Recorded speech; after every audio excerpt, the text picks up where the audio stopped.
Shalom Bapak Ibu Saudara yang dikasihi Tuhan. Firman Tuhan hari ini terambil di dalam 2 Korintus 4 ayat 6 yang berbunyi demikian. Sebab Allah yang telah berfirman, dari dalam gelap akan terbit terang, Ia juga yang membuat terangnya bercahaya di dalam hati kita, supaya kita beroleh terang dari pengetahuan tentang kemuliaan Allah yang nampak pada wajah Kristus. Bapak Ibu Saudara yang dikasihi Tuhan, kita tahu seorang Paulus berjuang demi untuk mempertahankan Injil yang benar. Namun seperti yang kita ketahui bahwa tidak mudah bagi Paulus mempertahankan Injil itu. Di tengah-tengah ia memberitakan Injil, dia dianiaya, dihina oleh jemaat. Kemudian yang menjadi pertanyaannya adalah, mengapa Rasul Paulus tetap bertahan demi mempertahankan Injil itu? Dikatakan di sini bahwa tidak mudah bagi Paulus mempertahankan Injil itu. Tetapi dia rindu, dia mau mempertahankan Injil itu. Kenapa Bapak Ibu? Pertama adalah Rasul Paulus memiliki keyakinan yang sangat dalam terhadap Injil. Karena baginya Injil bukan hanya sekedar berita baik, tetapi merupakan cahaya kemuliaan Kristus yang menerangi kehidupan manusia.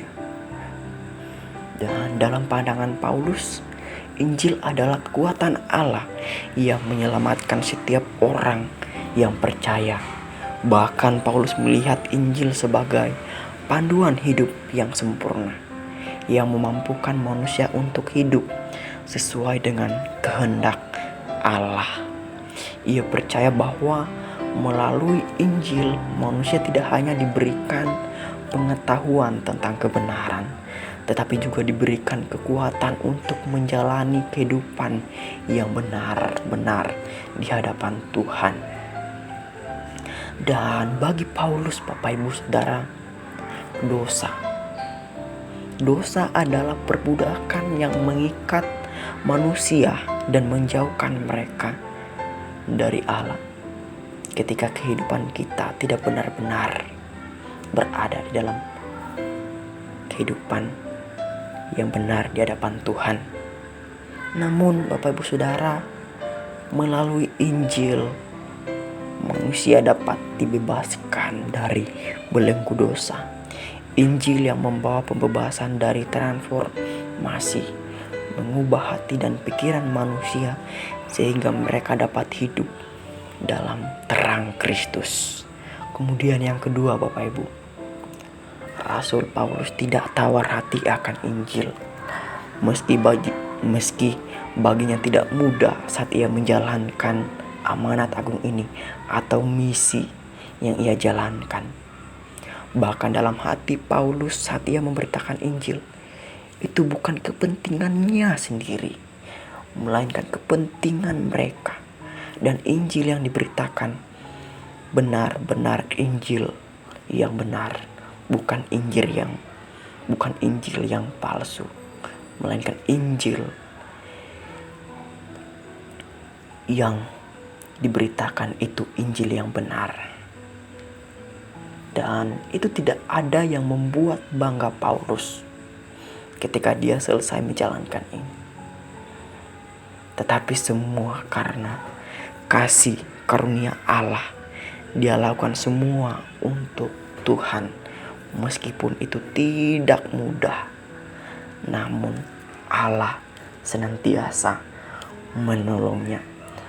Karena Tuhan sendiri yang memilih dia untuk memberitakan kebenaran itu, maka Tuhan juga yang menuntun setiap perjalanan misinya di jemaat. Kemudian kita melihat tujuan daripada Rasul Paulus untuk memberitakan kebenaran adalah supaya orang-orang menjadi percaya pada Kristus, Bapak Ibu. Bukan karena kepentingan pribadi, tetapi hanya untuk orang-orang yang belum kenal siapa itu Kristus. Bagi setiap kita Bapak Ibu Saudara, maukah kita hidup sebagai kesaksian hidup sebagaimana kita adalah orang-orang percaya. Rasul Paulus telah menjadi teladan pemberita kebenaran bagi kita. Maukah juga kita meresponi setiap Injil yang sudah kita dengar dan kita bagikan kepada orang-orang di luar sana yang belum percaya pada Kristus.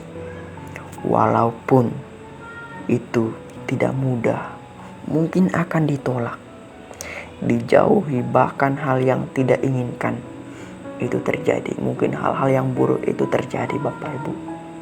Namun ketahuilah bahwa terang kemuliaan Allah nampak pada hati kita ketika kita mengabarkan Injil Kristus, yang menjadi terang kemuliaan di hati orang-orang yang belum percaya. Mari bersama kita bagikan Injil itu kepada orang-orang yang belum kenal Kristus, sehingga dari kita mereka dapat mengenal Kristus. Mari Bapak Ibu Saudara, kita satukan hati kita, kita berdoa. Mari kita berdoa. Tuhan Yesus, sekali lagi kami mengucap syukur karena Tuhan senantiasa memelihara hidup kami. Ya Tuhan, kami bersyukur untuk firman yang boleh menyapa kami. Biarlah firman-Mu yang manis terus kami ingat dan kami hidupi dalam kehidupan kami hari lepas hari.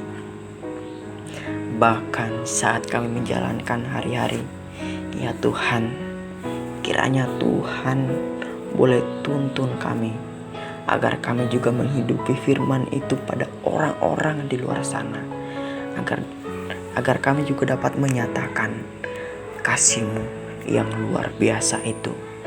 Dan kami juga berdoa secara khusus bagi anak-Mu yang berulang tahun, Pak Chandra Joko Juwan.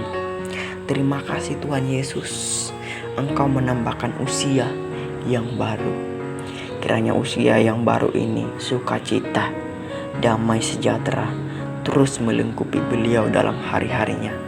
Berkati juga untuk keluarganya, berikan mereka kesehatan dan juga kehidupan mereka selalu mengandalkan Engkau dalam setiap hari-hari yang mereka jalani.